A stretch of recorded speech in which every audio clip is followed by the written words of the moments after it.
തെലുങ്കിൽ mass ഹീറോയാണെങ്കിലും മലയാളത്തിൽ troll താരമാണ് ബാലയ്യ എന്ന് വിളിപ്പേരുള്ള നന്ദമുരി ബാലകൃഷ്ണ. താരത്തിന്റെ അതിമാനുഷികമായ കഥാപാത്രങ്ങളും ആക്ഷൻ രംഗങ്ങളും ടോളിവുഡിൽ ഹിറ്റാണെങ്കിലും മലയാളികൾക്കത് കോമഡിയാണ്.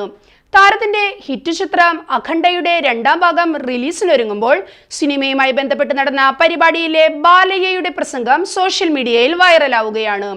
പ്രസംഗത്തിനിടെ താരത്തിന്റെ വെപ്പുമീശ ചെറുതായി ഇളകി. എന്നാൽ ബാലയ്യ പതറിയില്ല. അതൊരു സ്പിരിറ്റിലെടുത്ത് പ്രസംഗത്തിനിടെ മൈക്ക് കയ്യിൽ വെച്ചുകൊണ്ട് തന്നെ പശ ചോദിച്ചു. ശേഷം പ്രസംഗം തുടർന്നു.